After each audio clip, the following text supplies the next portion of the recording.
Namaste, everybody. And we have some helpers here today, so they're technically going to, you can move that anywhere you want to make that work for you. So we're so happy to have everyone here today. Thank you so much for those who are live here and those of you guys on YouTube. We are very excited to be able to commemorate two important things that are concurrent this year. So we have, first of all, Maha Shivaratri, which was just concluded. There was a big, huge Kumbh Mela in India that was attended by millions, literally millions of devotees. Some of those who I know personally that were there just reported back that it was one of the experiences of a lifetime. This is the full Kumbh. That's every 12 years. And this actually has a further confluence of those planets. And so this is a very special Kumbh. And so this is a very amazing time for Shiva energy, which we'll talk about a little bit later. And also, yesterday, the 1st of March, according to our calendar, it changes a bit, was Sri Ramakrishna's birth anniversary. So we have both of these beautiful things at one time. So today's a special day, and I feel very, very special about it all. So we'll start with our chant, and then we'll go into everything. So start with Om Sato Ma Sadgamaya Tamaso Ma Jyotirgamaya Mrityirma Amritam Gamaya Om Shanti Shanti Shanti. Om, lead us from the unreal to the real. Lead us from darkness unto light. Lead us from death to mortality. Om, peace, peace, peace. So, since we have these two beautiful auspicious days today, I thought we would do a kind of a combination. We had a beautiful puja just now. For those of you guys, we started at 3 o'clock. And Maha Shivaratri. So let's talk a little bit about Shiva and what is all that and what does it mean? And, you know, there's different conceptions of Shiva, of course. But we kind of can look at the Kali Murti that kind of gives us a very wonderful visual depiction of Shiva and Shakti and what they do and their respective energies and what they mean to us. Shiva can be something as simple as the most easy to please God. They say just a leaf given to Shiva with love, and he grants the boons that you want. So he's a very easy to please God in the form of Shiva. So that's kind of on the surface. You know, there's always layers of meaning in all of wisdom, especially in Indian philosophy. And so the idea of Shiva as a being with body and matted dreadlocks and and kind of in a deerskin loincloth and so on, that's one conception. And the beautiful Lord that is the Lord of, they call it dissolution or destruction, this kind of energy. So this is the Lord of, you propitiate for death and so on. This is the idea of Shiva. But there's actually a very, very deeply profound and internal meaning of Shiva as well. And so I thought we'd talk a little bit about that so that we can dive deeper into under the surface. So if you look at the Shiva, Kali Mandir, the Kali Murti, you see, first of all, this beautiful black-haired mother dancing wildly on this statue. And her hair is flying in the breeze, and she's got a garland of skulls. She's got one hand that has a sword with blood dripping on it. The other hand, a severed head. But the other two hands are allaying fears and giving boons. So this is Mother Kali is the creatrix. She's Shakti, the energy of all vibratory creation. Everything that is in motion, everything that is expressed is Kali. So the good and the bad equally. So she is the creatrix. And Sri Ramakrishna used to worship Kali as his mother because she's also the tender mother of us all that lays fears and protects us and gives us bliss and gives us joy. So to her, she was the sweetest mother. But to look at her from a distance is a little bit frightening.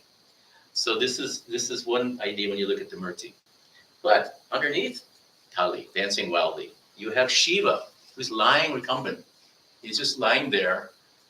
And and Kali is dancing the dance of creation above him. And they say that the idea is that when her foot touches the Shiva's breast, all of creation goes back into the void. All of creation is dissolved into for the next cycle of creation. So this is kind of the idea. But if you look at what Shiva is there, it is the non-active. If you see, he's not doing anything. He's just laying there. Ma's doing all the work, right? So he's just laying there. So it's the non-active element of divinity or consciousness.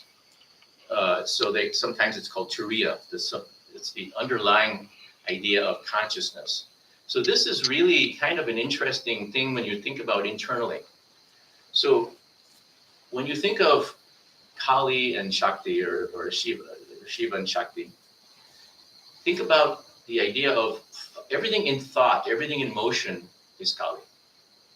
So this is the idea of everything in creation, everything in form, everything in subjective form, everything beyond the actual observer is Kalima. But the observer itself, that awareness itself, that non-active awareness is Shiva. And this is the Turiya consciousness, the observer consciousness, the awareness that is the substance of everything. And so these are the two dynamics that we have when we get into meditation. And it's quite nice that, you know, if you look at it with this Murti, it kind of gives you some very interesting insights. So you have the idea of this creation, you have this idea of thought and all the things that we're doing and form. And then you also have this idea that when those thoughts and that form is stilled into one point, it dissolves itself into awareness. And this is Shiva. So when we talk about Maha Shivaratri, or what Shiva is to us, it is that formless substratum. It is that I am. Soham, as we're talking about in the beautiful puja that we do. And I thought we'd talk a little bit. This is, you know, one of the beautiful masters of this consciousness is Sri Ramana Maharshi, and he is the one who kind of says things very, very simply. And so here, I thought maybe I'd give you guys this from Sri Ramana. Let's see, I got all my notes here. So, the state of self-realization, as we call it, is not attaining something new or reaching some goal which is far away, but simply being that which you always are and which you always have been.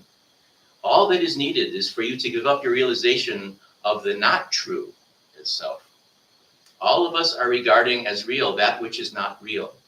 We have only to give up this practice in our part. Then we shall realize the self as the self. In other words, be the self. At one stage, you will laugh at yourself for trying to discover the self, which is so self-evident. So what can we say to this question? That stage transcends the seer and the seen. There is no seer, nor is there anything to see. The seer who is seeing all this now ceases to exist, and the self alone remains. This is Shiva. This is this pure awareness, where it's the merging of all seer and seen, going beyond any dual form. They called it the first person, just that Soham, I am. So this is Shiva. Now it's a very kind of a lofty thought, okay, when you're thinking about this, and it's not comfortable for everyone. You know, this idea of non-dualism is easy to talk about. It's very glib to talk about this, all the different scriptures that describe it. But when you start to really truly live it, when you start to give up all the attachments to everything that we ever were familiar with, everything that we ever were hanging our hat on, that we thought was real and solid, it becomes really disconcerting. So the scriptures also give an indication of who should go down the path of non-dualism, and it generally was those who were monks, who gave up everything in order to pursue the idea of wisdom and knowledge. And so that was kind of an interesting thing, and that's why this idea really wasn't openly taught in India for a long, long time. Even Sri Ramakrishna had this beautiful Ashvarka Gita, which maybe some of you guys have read some of. It's a beautiful non-dual text. He hid it away from all the other disciples, but Vivekananda himself, and he only let Vivekananda read it. So this was something that happened. But what changed is that Swami Vivekananda came into form, and he always said, if I ever found anything secret, I would broadcast it from the highest tower and tell everybody about this thing. I'm not going to ever keep anything secret. I'm going to tell everybody, all and sundry should know about this. And so when Swamiji came to the West, he openly taught non-dualism to everybody who would be able to conceive of it. He went to Harvard, and he went in England and talked to the intelligentsia there. And it actually inspired a lot of the writers of their time in non-dualism, and they actually delved into the Indian esoteric scriptures. So Shiva the non-dualism. But what's beautiful too is that Sri Ramakrishna actually went further. So he talked about Ma as Shakti and also Shiva as that non-dual, but he also talked about Vijnana. And this is something that's kind of interesting. Vijnana is once you are aware of that essence, the self, the cause, the source of your awareness, the source of your consciousness. After that point, what Sri Ramakrishna said, like going up the stairs, you go up all the stairs for higher and higher states of consciousness until you get to this non-dual state. After that, staggering thing, right? He said, when you look back at the stairs are made of the same substance as the roof. And he called that Vijnana. And Vijnana is then when you look back into creation, everything is Brahman. Everything is awareness. Everything is consciousness. There's no dualism there either. So to say everything, the world is not real is one stage. Is the way that all the teachers say it, actually. It's one stage to see it as not real. Even Ramana Maharshi said this. But after that, you start to see that even that non-reality is dualism as well. And so everything becomes one state of consciousness. And all is Shiva. That's the way. And they say Swami Vivekananda was an incarnation of Shiva, funnily enough. So yeah, that's what a lot of the, it's known in the tradition as an incarnation of Shiva himself. So this is the idea of Shivaratri. So first of all, we have to Om Namah Shivaya. And the other thing is Om Swamiji. If he's an incarnation of Shiva, we certainly have to pranam to him. Because we really, in the West, know on any of this stuff because of him. He really brought it from the East to the West. Otherwise, I don't think we really still to this day, in India back in itself wouldn't have a lot of these non-dual scriptures really available. Because it was held pretty closely to the priests and to the sadhus who were following the scriptures, that only those who gave up everything in the search for God were qualified to learn non-dualism. When I first met Swami Yogeshanandaji, who's a really sweet, he was one of our sweet Swamis. I spent a lot of time with him in Trabuco. And at that time, he knew me just from coming into Trabuco. And I think we started talking about non-dualism, something like that. And he said, well, you're a householder. I can't talk to you about this. And I was kind of like, oh, okay. I guess. And then he got to know me a little better. And then he opened up, and we certainly had an amazing friendship and a close relationship. But this is just the way that this is. So, practically, let's take a look at this. And and we'll read about what Sri Ramakrishna said too, is that there are different ways of looking at reality, and in different temperaments as well. And you have to find that way of working with reality that is suiting to your temperament. I think that most people probably would be a little disconcerted if they really, really went into non-dualism and really lived it. It's an easy thing to talk about theoretically from a distance, but if you're willing to give up everything, even your sense of identity, your sense of self, the thing that's most sacred to us, right? Something like my separate identity, that's the final sacrifice that you make in this non-dual kind of journey. It's really disconcerting for 99% of us in the world. And so there are other approaches. And so I thought I would read something too that gives us a little bit of hope for just the regular folks like us, who maybe, maybe not as crazy as that. So this is something from Sri Ramakrishna. So he said, he was saying that, so you have three different, and Ma said the same thing. You have three different approaches to God. You have, I am that, soham, I am that. But then you have also tatvamasi, so I, that thou art. So there's two different differentiations here. There's actually three classifications. The first one is, I am that, there is nothing else. Okay, so I am soham. Second one is, I am a part of this. God is the whole, and I'm a part of this. This is qualified non-dualism. And it's a little more comfortable. You still have a room for this divine being who we feel is something outside of ourselves. But we're a part of it, the same substance, the same thing. And so it's a very close relationship. That's non-qualified non-dualism. Then you also have, thou art the master and I am the servant, or you're my mother or father and I'm thy child.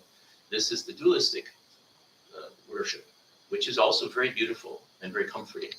So those three different aspects of reality are very workable. And Sri Ramakrishna assures us that we can reach the end goal by any of these paths or any of these means. It just depends on where you are and what's comfortable for you. And we have to be honest with ourselves too, sometimes. What is really, are you really wanting to jump off the cliff and become all of that? Are you ready for that? If so, then it's all there, right? Swamiji kind of has it there. Listen to Sarvapriyanandaji. You can jump off the cliff. But if you want a workable relationship with the divinity that you can become close with and create a real relationship that you can count on in times of peril, in times of distress, in times of calamity, then create that relationship with an aspect of God, knowing that God is closer to you than you can imagine. It's something that you feel is outside of you, but it's also a part of you too. So if you have Divine Mother as your closest conception of the divine, that Ma loves me no matter what I do. I screw up and she still loves me. She doesn't judge me. She's not going to make me feel bad. I can cry to Ma. That too is, eventually you get closer and closer and closer until you're absorbed into Ma, until that's the only thing there is just Ma. So that's the beautiful way of looking at this, is that Shiva and Shakti, we can talk about Shiva, we can talk about non-dualism. And it's actually quite important to do it too, I think, because when you think of all of the religions that have created different forms of God, you have Jesus, you have Krishna, you have Kali Ma, you have all these. The problem is that they can be very conflicting, can't they? They can kind of bump heads against each other, thinking, my God is better than your God. So this idea of that all of these are one, these all blend into one reality, is really the only solution for that. It's the only way to sanity. So this idea of non-dualism has a use even for us in our state, where we're really kind of, yes, I love Ma, but I also, Krishna is also amazing, and Shri Krishna or Christ. You see such beautiful hearts and such beautiful forgiveness. If you look at that aspect of Christ, some of the other aspects of Christ that people have put on him, I think, are kind of more interesting. But that's I think the heart of Christ is the forgiveness and the love and the sacrifice and all these types of things. So these are all one energy, and this is the idea of non-dualism. So it brings from all these various forms of religion, kind of that can be conflicting if you're looking at them kind of in a lower way, a basic way, and seeing that they can all become harmonious and they can all blend together. And there's room for every aspect of God and every outreach and conception of God. And that's non-dualism. So it's really beautiful. And that brings us to Sri Ramakrishna and his birthday. So we're going to start with singing and chanting Om Namah Shivaya, with that idea of Shiva and understanding that we're talking about Shiva. I find that chanting sometimes gives you an insight into things, because the energy is kind of revealed not to your head, but to your heart. So we're ripping this off from Krishna Das. So if you're going to steal something, steal from the best, right? That's what I say. And forgive me, I haven't played this in a while, so we're going to do our best with this one. But there's little books, those books there, the words are in those books for you and for you guys on YouTube. And YouTube, you guys probably might know this one.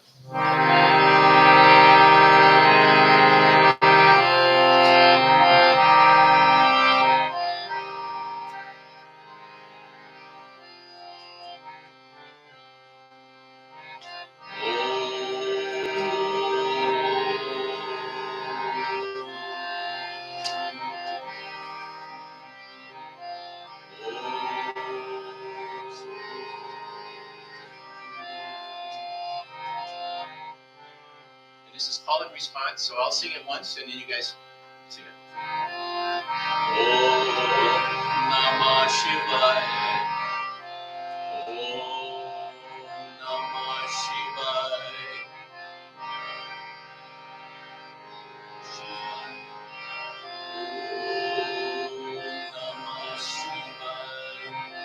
Om Namah Shivaya.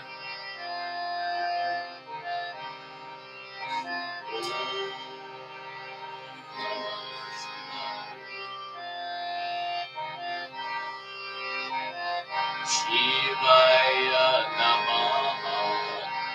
Shivaya Namaha. Shivaya Namaha. Shivaya Namaha. Shambho Shankara Namah Shivaya. Girija Shankara Namah Shivaya.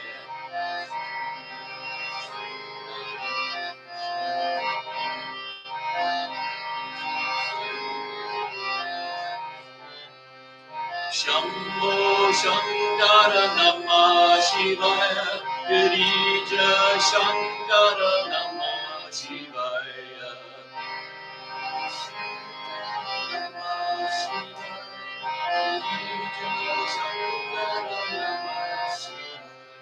Shambho Shankara Namah Shivaya. Girija Shankara Namah Shivaya.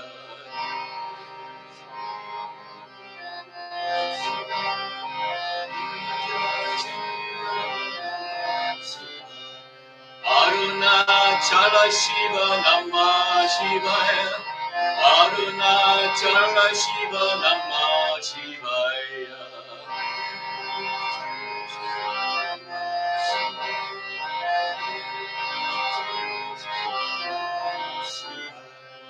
Om Namah Shivaya. Om Namah Shivaya.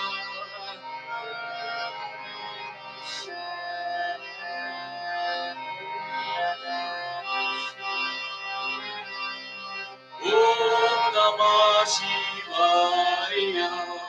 Om Namah Shivaya.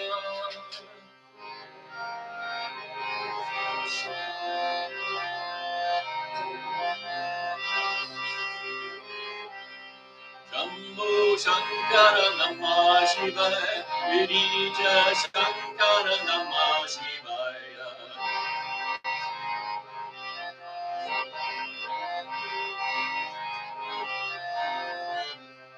Shambho Shankara Namah Shivaya. Girija Shankara Namah Shivaya.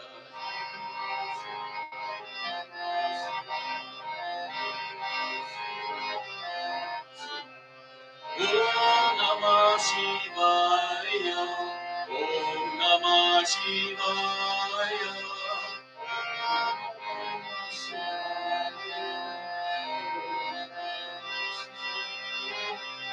Om Namah Shivaya. Om Namah Shivaya.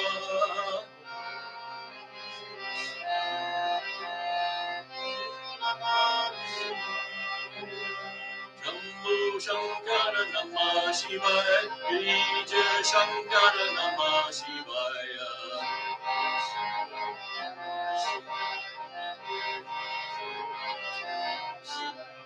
Shambho Shankara Namah Shivaya. Girija Shankara Namah Shivaya.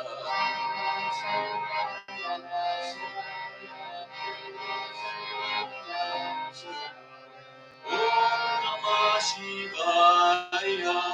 Om Namah Shivaya.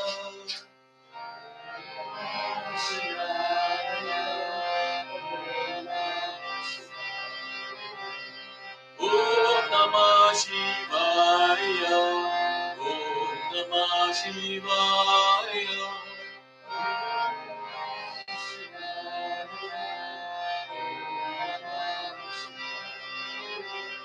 Om Namah Shivaya.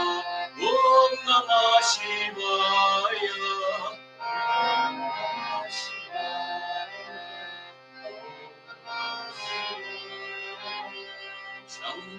Shankara Namah Shivaya.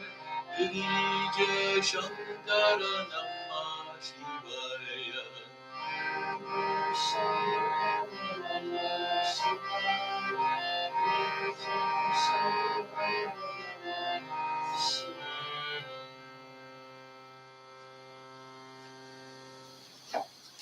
Om Namah Shivaya.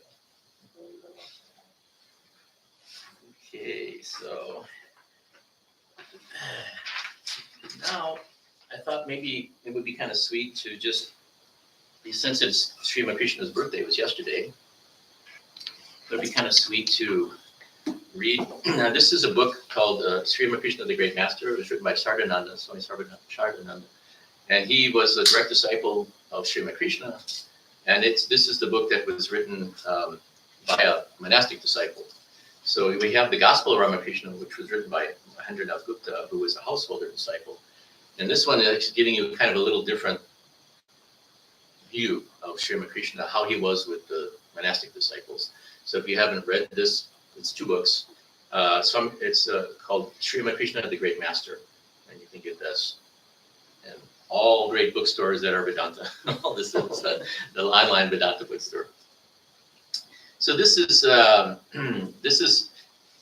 to give you. We went through this yesterday or last week, I should say, when we had the father of Sri Ramakrishna, Kudaram, who was the Chanda Devi is the mother. Okay, and so you have and Shudaram, who is his father, was having a very spiritual family and a very humble family, very kind of, shall we say, poor in an Indian Bengali village. But he was a very devout being, Shudaram, and so was the mother. And he was taking pilgrimages, and in one of the pilgrimages, he fell asleep and he had a dream that Vishnu said he would be born as his son. And of course, he protested and said, how can you be born to my son? I'm poor, I can't even feed you. And the Lord assured him and said, it's okay. If I'm born in your son, everything will be fine. And so this went on, and then Chandra, the mother, also had a vision of being in basically a couple different ways, this light entering her. And she felt she was with child after that experience. And so as things progressed, then she was, now we are getting ready for the birth of Sri Ramakrishna. And this is how it's given by great the Sardananda Devi. So Chandra Devi was near her time of giving birth, and her heart was filled with a celestial joy as she prepared the daily food offering for Rigavir. But in her body there was a feeling of great lassitude. Then suddenly the thought came that something might happen at any moment, and that if she should be delivered just then, there would be nobody in the house to prepare the offerings. So this is what she was thinking when she was pregnant. She was so devotional to the deities, especially at this time. And it talked about a little previous to this, that during her pregnancy, she would see gods and goddesses all the time. And she would feel that they were her children, instead of, before she would be really deferential to all of these gods and goddesses, and that they, she'd be bowing to them. But once she was pregnant, she felt like they were her children. They weren't far at all for her. They were just her children. So she would tell them, oh, this god is flying around on a swan. He's getting sunburned. I'm so worried about him getting a sunburn on his face. This is how she felt about the gods. It's really sweet. But this is when she was getting ready to deliver. So who would be to the offering? So what was she to do? Alarmed, she communicated her thoughts to her husband. Shudaram put her mind at rest, saying, fear not. Surely he who now is in your womb will not by his birth become a hindrance to the worship and service of Rigavir. Rigavir is the family deity. Don't be anxious. Certainly you will be able to manage the service of Rigavir today. I have already arranged for the service from tomorrow, and Dani has been asked to sleep here with you tonight. At this, Chandra felt a new strength in her body and cheerfully went on with her household duties. It happened exactly as Shudaram had said. The midday and evening offerings to Rigavir and the other services to him were finished without any hitch. Sriram and Ramkumar went to bed after taking their night meals, and Dani came in and lay in the same room with Chandradevi. Besides the shrine room of Rigavir, there were two bedrooms with a thatched roof and a kitchen. In another small room, there was a husking machine on one side and a fireplace for boiling paddy on the other. For want of a better place, this room which also had a thatched roof, was kept ready for Chandra's confinement. So in Hindu tradition, when a woman gives birth, they separate her and the baby. Nobody can come around there for 13 days. And they basically did it for the fact that they didn't want the child to get infected with something back then when everybody, anything could have killed you. So that was part of the tradition. So that she had to be away from everybody to give birth. It was some 10 minutes before dawn that Chandradevi felt the first pangs of labor. Dani helped her to the lying-in room, and there, almost immediately, she gave birth to a male child. After rendering the necessary help to the mother, when Dani turned her attention to the baby, she was surprised to find that it had disappeared from the place where she had kept it. In alarm, she took a lamp to look for the child and found that it had rolled down the ground covered with blood and slime and into the hollow fireplace that was lying there, with its little body adorned with ashes and still not crying. Dani tenderly picked up the child, washed it, and looked at it in the light, wondered at its beauty and its size. It looked like it was 6 months old. Chandramani's friends, Prasanna, and other women of the Laha family were sent for. As soon as they arrived, Dani told them what had happened.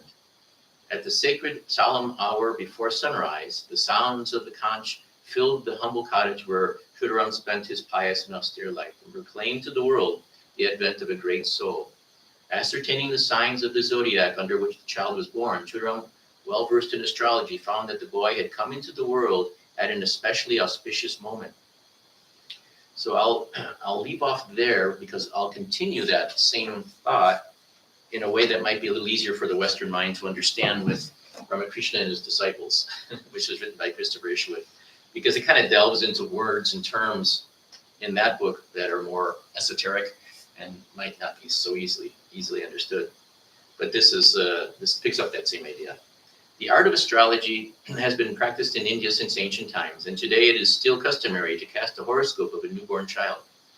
Chudaram was a skilled astrologer, and so he was able to do this for Gadadhar, and that was Sri Ramakrishna's name when he was a boy.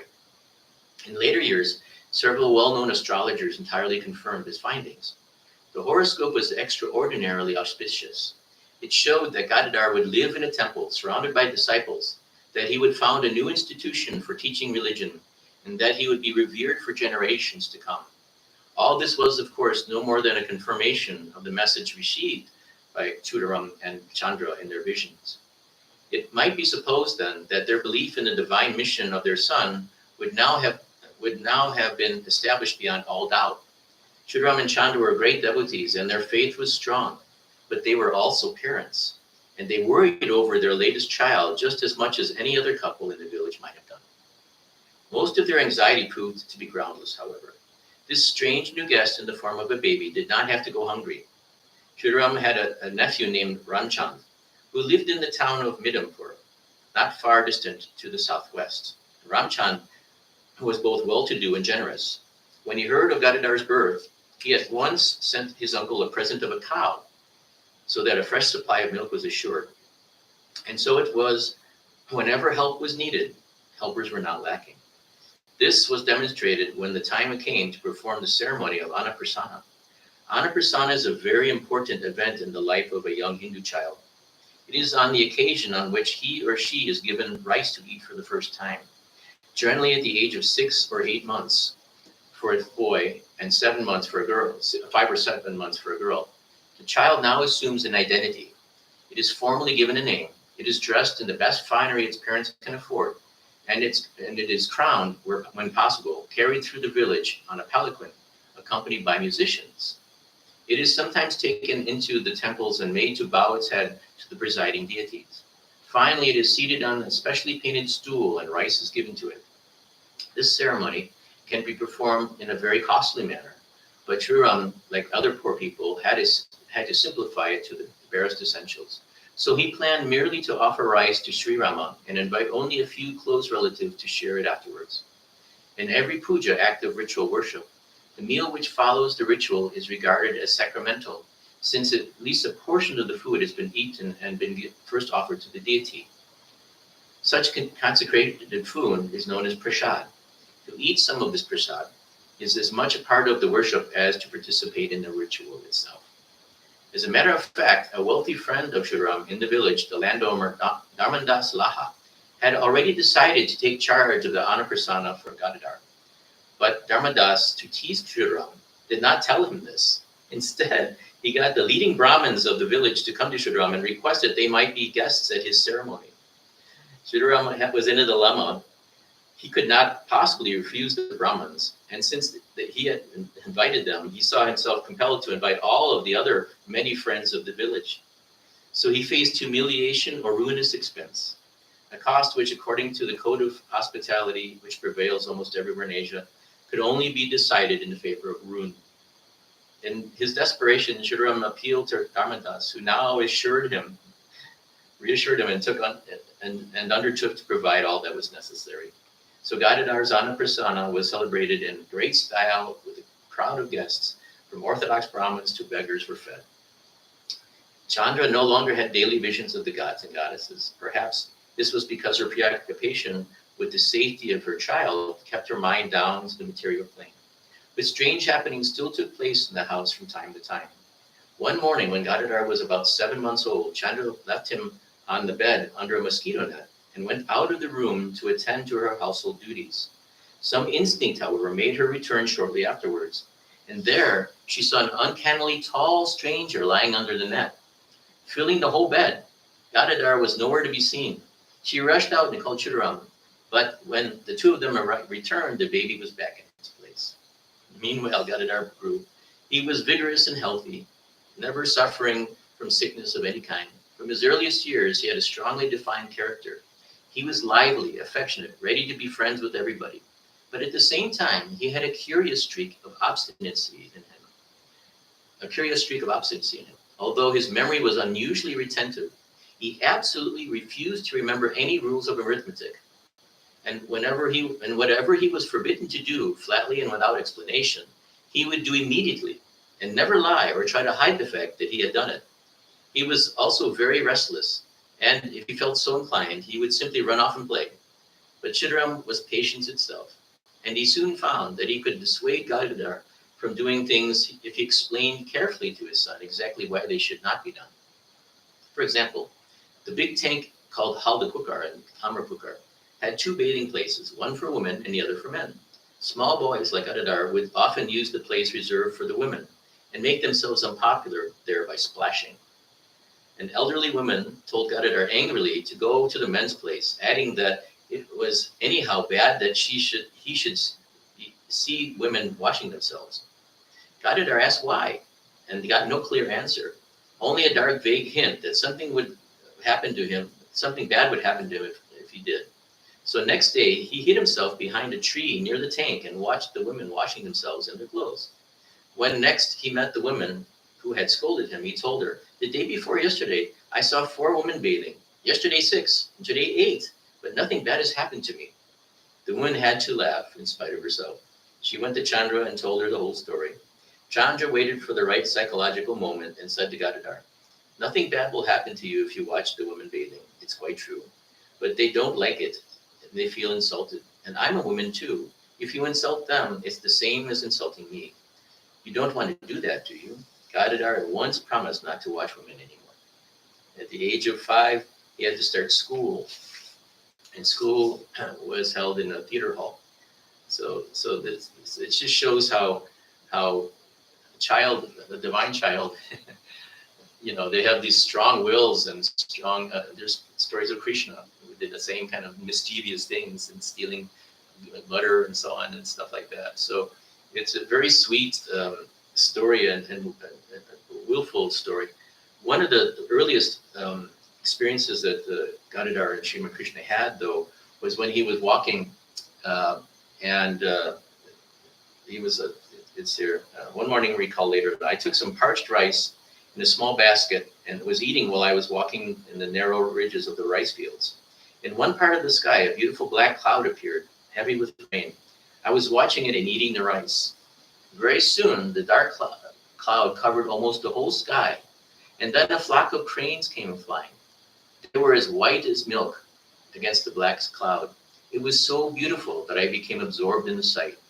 Then I lost consciousness of everything outward. I fell down and the rice was scattered over the earth. Some people saw this and came and carried me home. As soon as Gadadhar had regained consciousness, he seemed to be as normal and healthy as usual. But Churam and Chandra were greatly concerned. They feared that their young son was becoming subject to fits.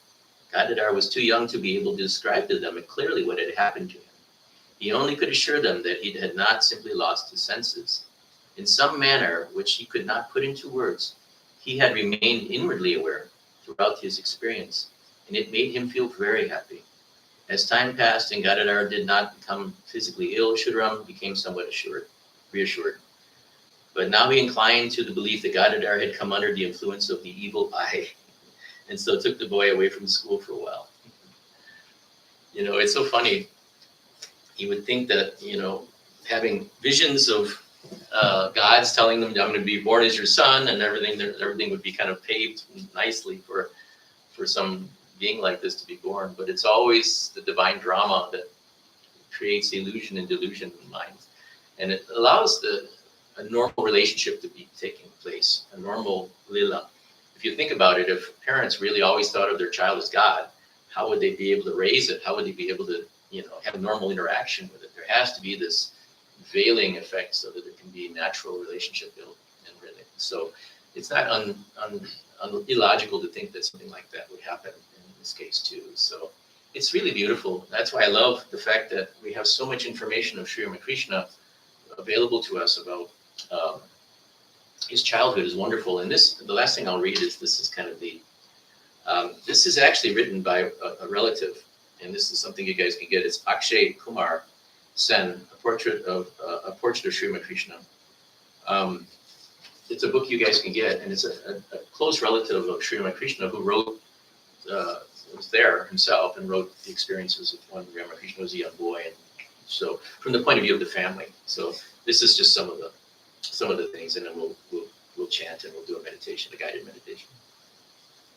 So in his parents' home, the master as a child would enact his various lilas in his own sweet will. One day, the child was on grandma's, Sri Chandra Devi.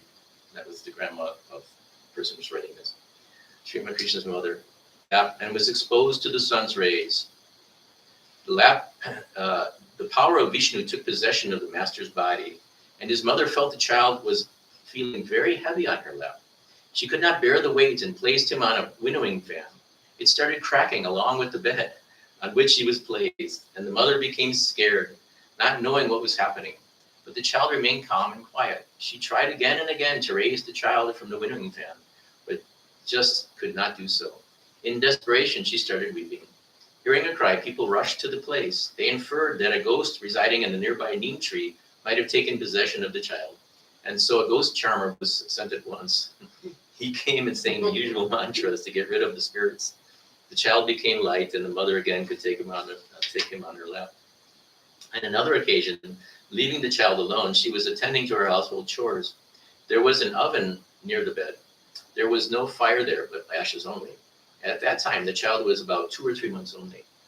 Moving away from the bed, the child entered halfway into the oven and remained half outside. Then the shining baby, who had the luster of the moon, was rolling on the ground, carving himself in ashes like he did when he was born. Of course, ashes are the symbol of Shiva. Covering himself with ashes. Seeing it, Grandma came running and saw the darling of her heart was rolling on the dust. She screamed aloud and took the child on her lap. She wondered why the child appeared so big. She said, "Just see, I left him sleeping on the bed. Who was pushing him here into the oven? How has he grown so tall?" Saying thus, she began to weep. Hearing her cry, Dani came running in haste and took the child in her hands, reciting some mantras. Strange were the master's Leelas beyond the understanding of ordinary beings. They often brought fear in the hearts of his parents and neighbors. Thus, 3 or 4 months had passed, and then a wonderful incident took place. Grandma had placed the 5-month-old child on the bed and had gone to another room in the house attending to some of her work. When she came back, the child was not there, but instead a full-grown man was inside the mosquito curtain. She called aloud to her husband. The horrified pundit came quickly and entered the room with his wife. Now they saw that the child was playing in the bed. The mother hastily took the child and started to breastfeeding him. Seeing her surprise, the pundit said, "What you have seen is true. There is a reason for it.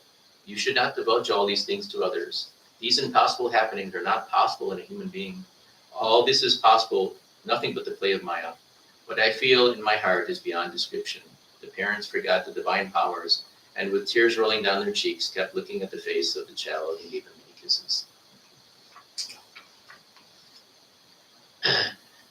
This is kind of this is a little later, but I thought it would kind of give you how he went from being Gadadhar to Sri Ramakrishna, and this is part of that, and also written also the same person.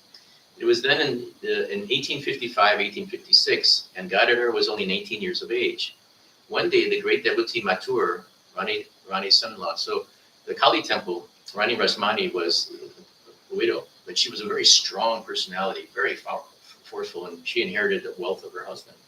And she had a vision of Kali, and Kali told her to establish a temple on the Ganga, the Ganges, outside of Calcutta, and that became the Kali temple.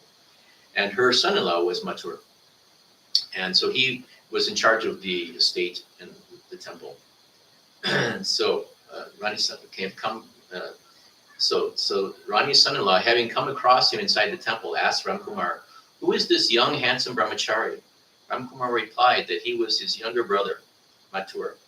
Ramkumar was the older brother of Sri Ramakrishna. Mathur said that he wanted very much to have this charming boy stay at the temple. Ramkumar doubted if he would ever agree. Mathur just listened, but did not say anything on that day. That handsome face, however, was always in his mind, and he was feeling increasingly attracted towards him. Due to circumstances, several events occurred simultaneously, and one was the arrival of his nephew Hride. Having his favorite Hride with him, the master's joy knew no bounds. The two were together all the time, so his nephew. Now, since his childhood, the master knew how to make clay images. In color and gesture, the icon was so exact that nobody could say that it was made out of clay or if it was alive. For his own worship, he made an image of Shiva with clay from the Ganga, complete with trident, demaru, snake ornaments, crescent moon on his forehead, matted locks of hair on his head, and the bull as his carrier. While walking leisurely inside the temple, Mathur came across the Shiva's image and was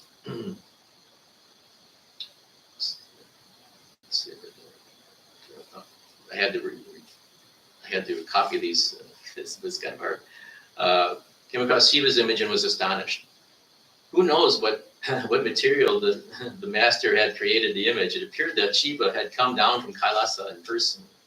Mathur took the image and at once rushed to the Rani's place. In great wonder, Mathur said to her, "Where can one find out the maker of this exquisite image? To our great fortune, he is right inside the temple and is no other than the handsome younger brother of the priest of the Mother Kali. He is of tender age and almost appeared to be a brahmachari. His very look captivates the mind. I strongly believe that he could be persuaded to stay here as Mother Kali's priest. In short time, he could awaken Mother's spirit in the deity. This is my firm conviction." Quickly, Mathur came outside and found that the master and Hride were pacing leisurely in the courtyard. He sent a message that he wished to talk to them, but the master did not want to meet Mathur, since he knew he would request him to stay at the temple. Mathur sent repeated requests, and all were ignored by the master. Now, this is really strange, because Mathur was a very strong, wealthy and powerful man. For him to just blow him off is kind of funny.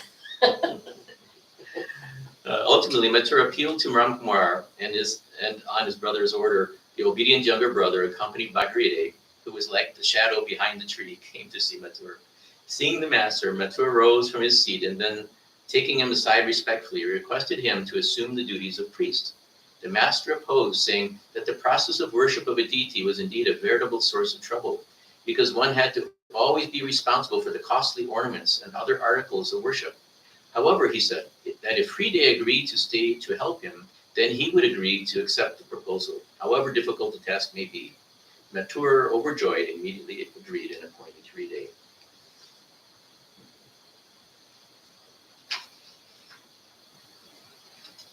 And this is one day the Rani was loitering leisurely inside the temple garden when, on an auspicious moment, she was startled to come across a figure of a Brahmin boy whose face emanated a divine glow. He was of handsome features and slightly slanting eyes, with soft looks, a wide chest and sharp nose, a graceful gait and hands reaching his thighs. In the Rani's mind, everything that she witnessed evoked reverence. Nay, not just only reverence, but a little affection too. The more she looked at him, the more she was moved. In this strange play of devotion which the Lord plays with the devotees, all communication comes from the heart. When devotion is born in the heart of a devotee, it is no longer his or her property. It is the master's own possession. It is only the divine that can implant devotion, and it is the way that the divine reveals itself, and then attracts like a magnet that attracts iron. The master is an exemplar, because expert stealer of the minds of devotees. So this is kind of how the master was born into the world, ended up in the Kali temple against his own. I mean, he didn't go there and say, I'm going to be living in. He went there because his brother was a priest and he was sent to him. And slowly but slowly, he ended up being the priest of the Kali temple. And of course, all of his sadhana was done there in that temple. And it's an amazing place. We actually get a call. You guys will be here at 5:30, I think. We get a call from India. We might get one today from Kali Temple, Dakshineswar, and they give me a video darshan of Maha. So it's the same Maha that Sri Ramakrishna worshipped and made alive. So we'll have that today too. So in honor of Sri Ramakrishna's birthday, we can chant a little bit, and then we'll do a guided meditation, and that will be that. So why don't we do Hymn to Brahma, which is a beautiful hymn to the Guru and to Brahma. And there's a couple of ways that you can read this. One is a beautiful hymn to Brahma, which is the image of Brahma in your Guru. So your external worship, that's one way to read this. The other one is to turn it within, inside, and to see this state that's being described as your own internal state, your own state of consciousness, that you are experiencing that you are that. So that's something you can do too if you wish, depending on how you want to sing this, as a devotional song to your Guru, or as also that our God. So this is Hymn to Brahma. It's a beautiful temple chant.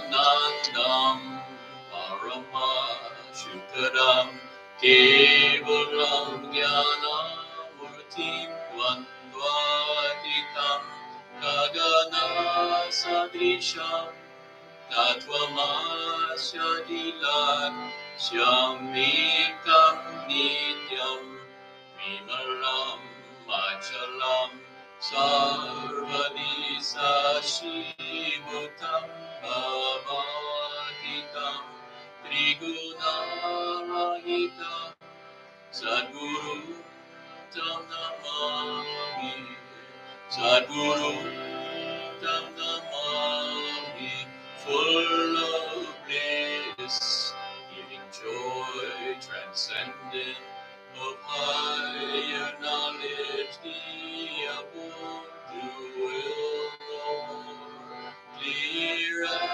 as the heavens, known to all as thou art, that He is pure, permanent, unmoving, the everlasting seer of all, far, far beyond qualities and thought.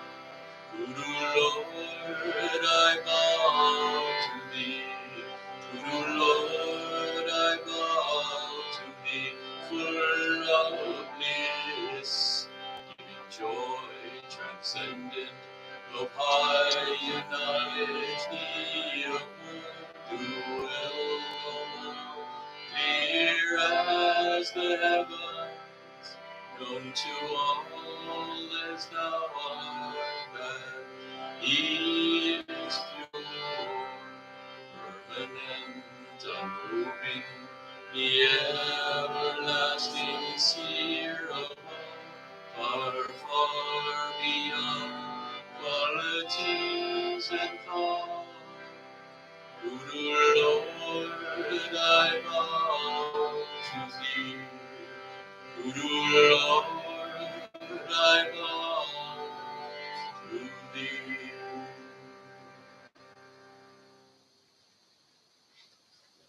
Sweet song. I'll tell you a story about that one someday. In India. Okay, let's finish with Ramakrishna Shot. Well, actually, why don't we do this? Why don't we do the meditation, and then we'll finish with Ramakrishna Sharanam. How's that sound? That might make more sense. Because since we're celebrating the birth, the last song will be the chant. So what we'll do now is we'll do, I was explaining a little earlier that we follow the Patanjali's Yoga Sutras in meditation. And this will help. This technique is a technique from Kashmiri Shaivism, and one that was hinted at by Swami Sarvapriyananda in one of his classes. And I kind of took it and ran with it and use it now in the classes because it's one that we can share. And I shared it with Swamiji and explained to him what I was doing, and he was fully supportive of what we were doing. So he thought it was a good idea. So first of all, in the Patanjali's Yoga Sutras, there's the stages of meditation.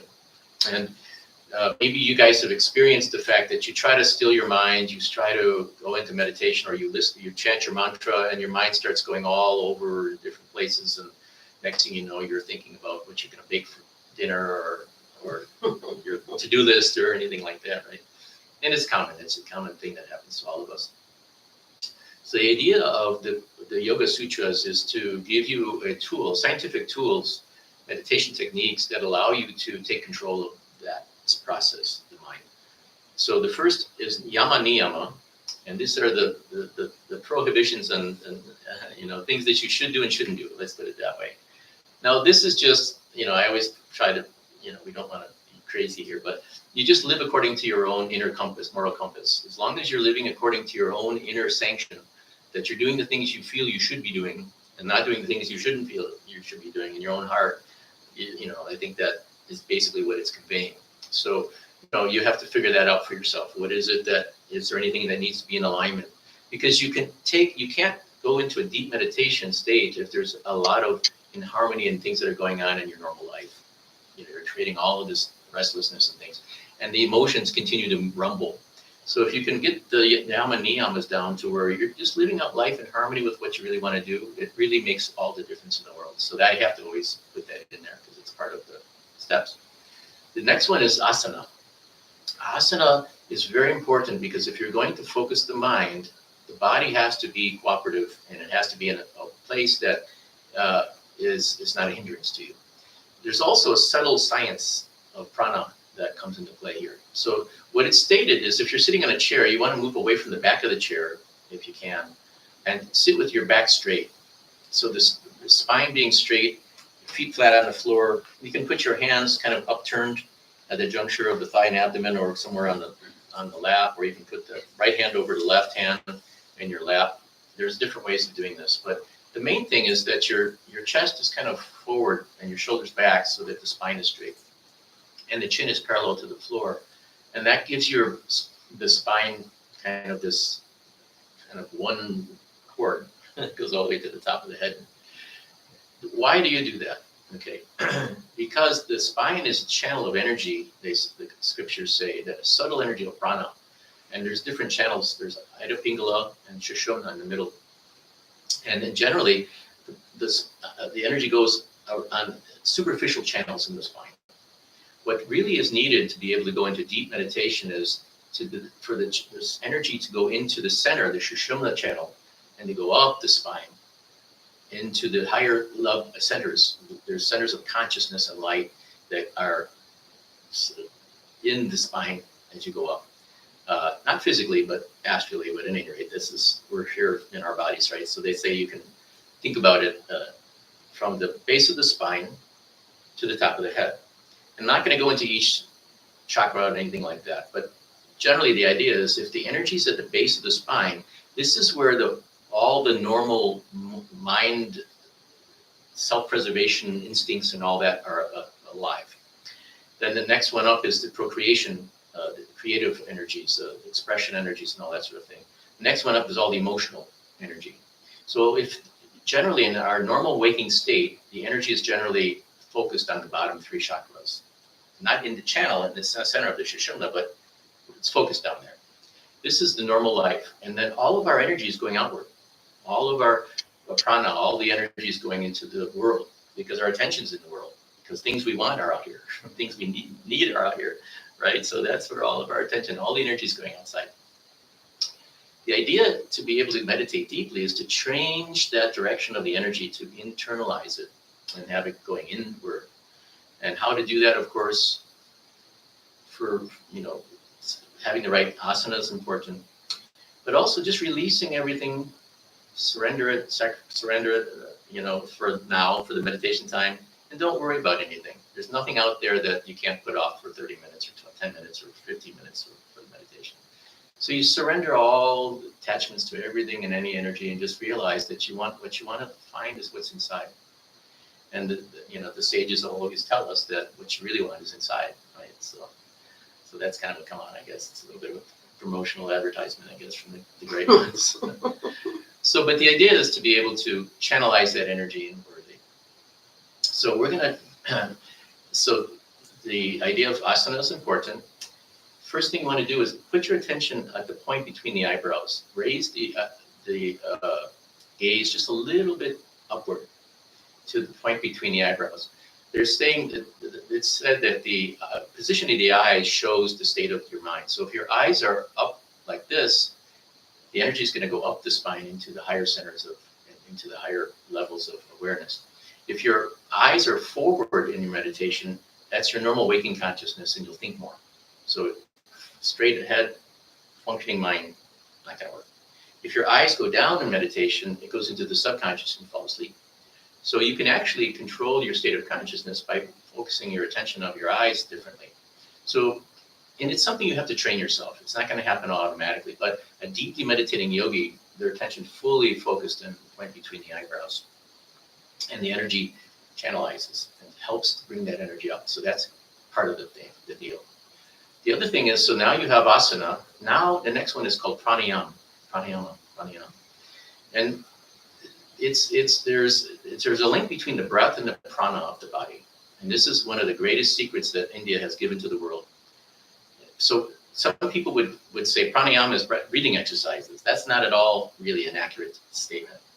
But pranayama is just the name of it. Prana is the energy that is in the body that controls everything in the body, including the senses.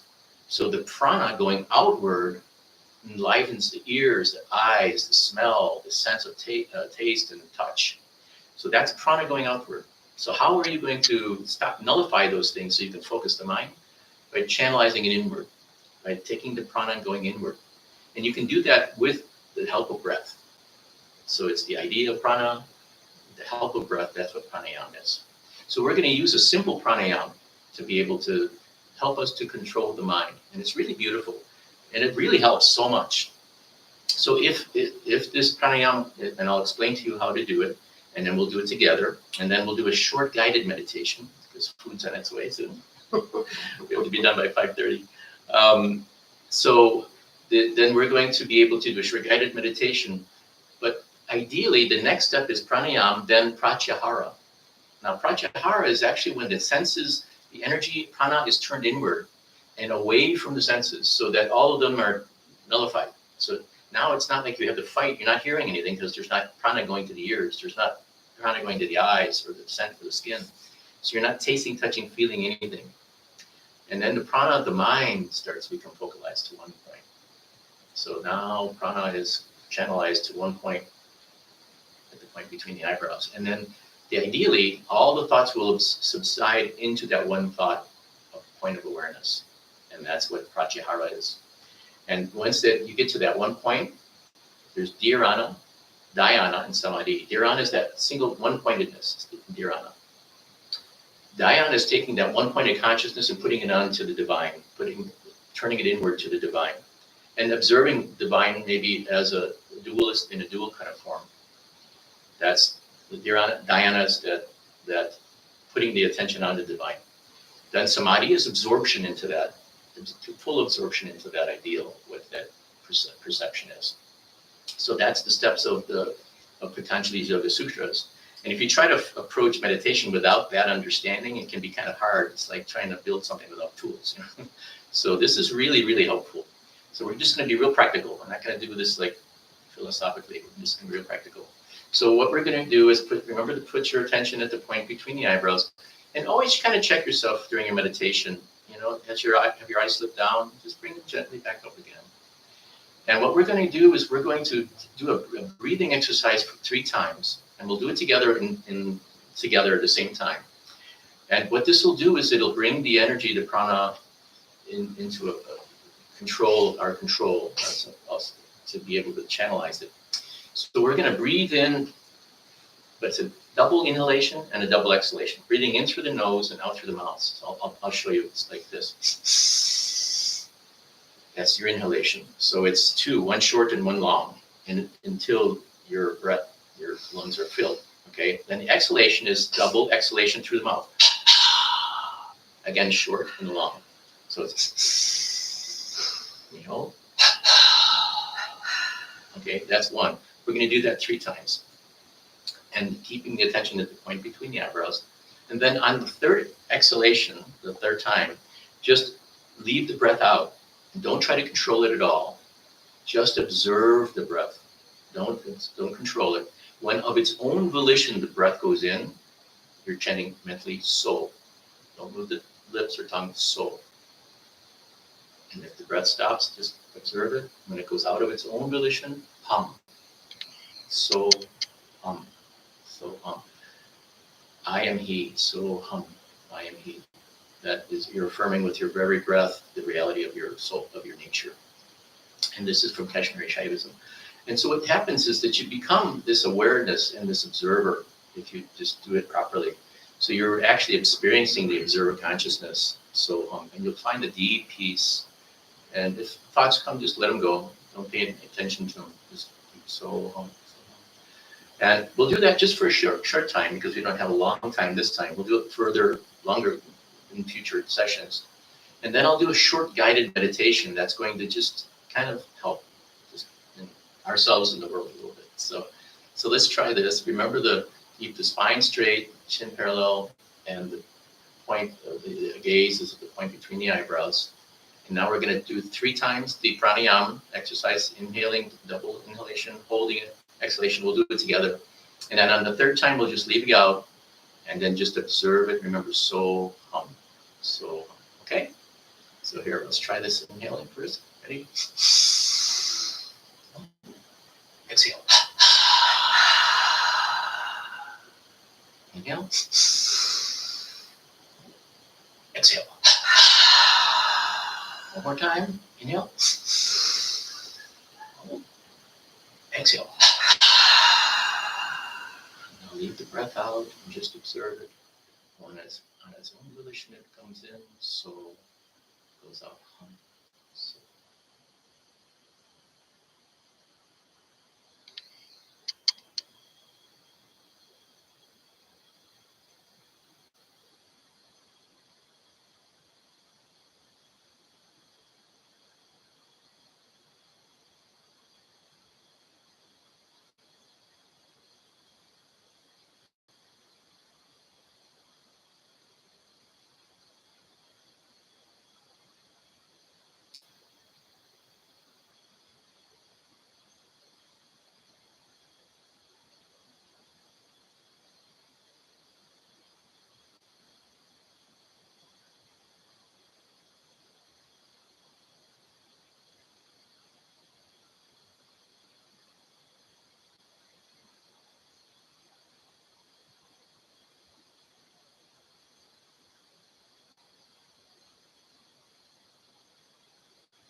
consciousness, pure joy,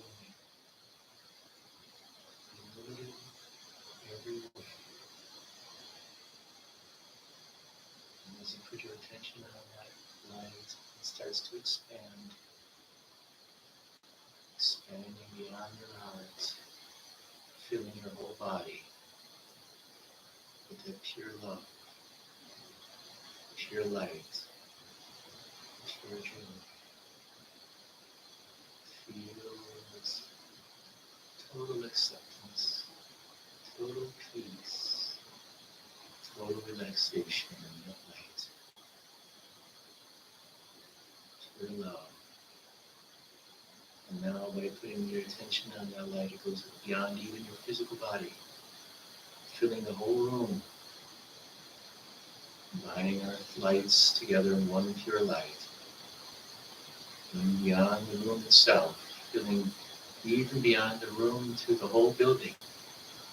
This pure white light shining out from every window, every crevice of the building, to the surrounding area. And now that light even goes beyond the building into all the neighborhood, filling it, affecting every soul, every being, every consciousness with that peace, that joy, that love, that light.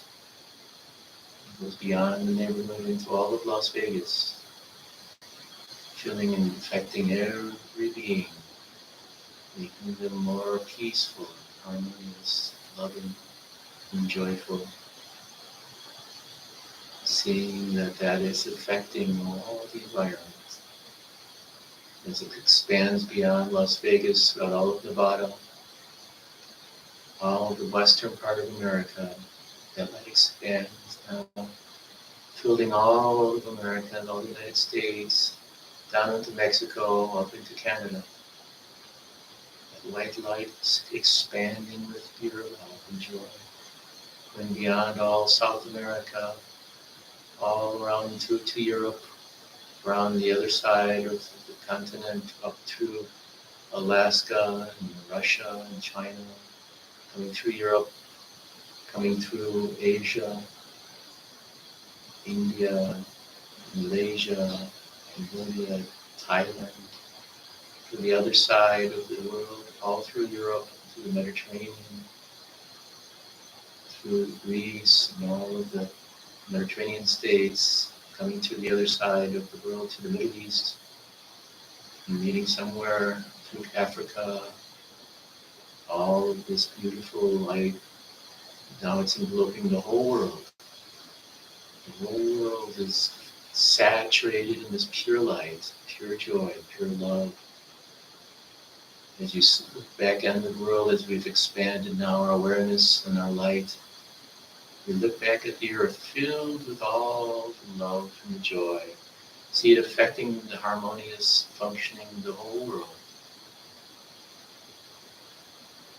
And seeing greater light even coming from all space towards us, enveloping all of the world, unifying it in all of creation in one vast, beautiful sphere, unlimited consciousness, light and love, affecting all of the world and all the worlds.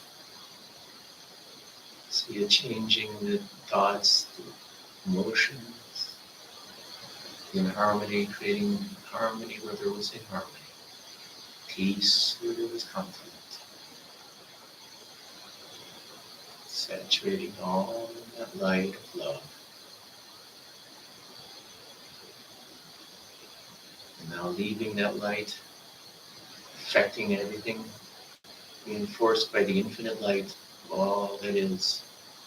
We put our attention back into this world, coming through and back from the Middle East and Asia and Europe, coming through Canada and Greenland, all this, Australia, all that coming through around and back through, centering it, that light onto the United States.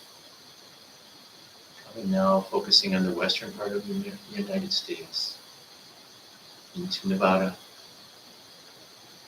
Putting our attention back into Las Vegas, into Summerlin, to this house, back into this room, finding that light that is yours, centering in your body again, feeling that joy, seeing the lingering effects of sharing that light and love with all. Let's reinforce that joy inside of you, knowing that to be your true nature, true essence, true awareness, feeling total peace and joy in the body, mind, and soul. Feel harmony. And once you have these feelings in your body that you feel everything is in order and stable, you're aware of the body, you're aware of the focus of the body, see the breath of the body, feel the body again. When you feel centered in your body, you can take a deep breath and open your eyes.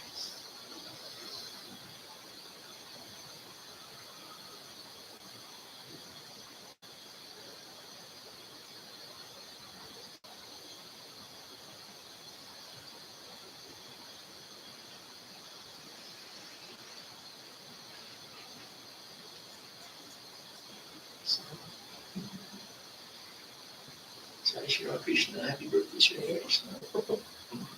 So maybe we can just sing Ramakrishna Sadhana just to finish up. Does that sound like a good idea? Okay. We'll do that as a happy birthday song to Shri Ramakrishna, and then by then our food should be here. Theoretically speaking.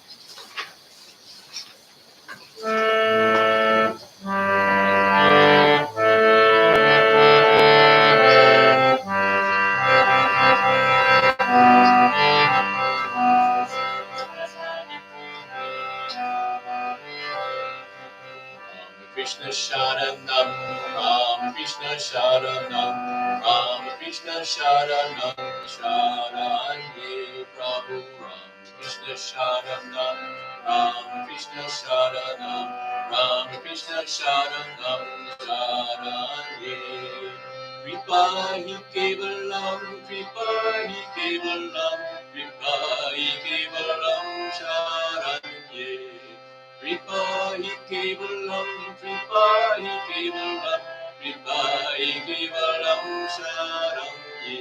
Jai Jai Ram Krishna Sharanam, Ram Krishna Sharanam, Ram Krishna Sharanam, Sharanye Prabhu. Ram Krishna Sharanam, Ram Krishna Sharanam, Ram Krishna Sharanam, Sharanye. Charana gaito ham, charana gaito ham, charana gaito ham, ande. Charana gaito ham, charana gaito ham, charana gaito ham, ande. Jai Jai Ram Krishna Sharanam, Ram Krishna Sharanam, Ram Krishna Sharanam, Sharanye Prabhu. Ram Krishna Sharanam, Ram Krishna Sharanam, Ram Krishna Sharanam, Sharanye. Namo Shri Gurave, Namo Shri Gurave, Namo Shri Gurave, Namo Namo. Namo Shri Gurave, Namo Shri Gurave, Namo Shri Gurave, Namo Namo. Jai Jai Ram Krishna Sharanam, Ram Krishna Sharanam, Ram Krishna Sharanam, Sharanye Prabhu. Ram Krishna Sharanam, Ram Krishna Sharanam, Ram Krishna Sharanam, Sharanye. Ram Krishna, Jaya Jaya, Ram Krishna, Krishna Jaya Jaya, Ram Krishna, Krishna Jaya Jaya, Ram Krishna, Krishna Jaya Jaya, Ram Krishna, Krishna Jaya Jaya, Ram Krishna, Krishna Jaya Jaya, Ram Krishna, Krishna Jaya Jaya, Ram Krishna Jaya Jaya, Ram Krishna Sharanam, Ram Krishna Sharanam, Ram Krishna Sharanam, Sharanam.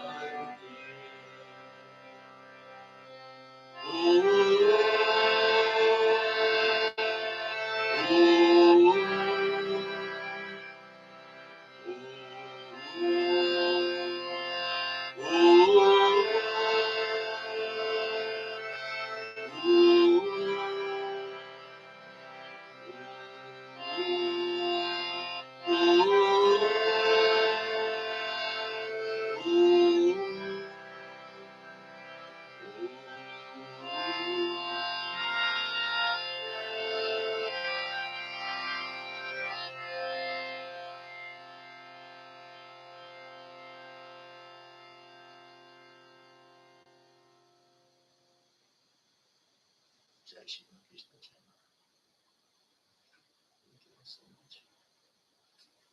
Thank you. So we'll see everybody Wednesday with Swami Appavidi Nanaji coming Wednesday, and that starts at 5 p.m. with the puja, and 6 p.m. I believe is when his talk starts. So there we go. Okay, thank you all.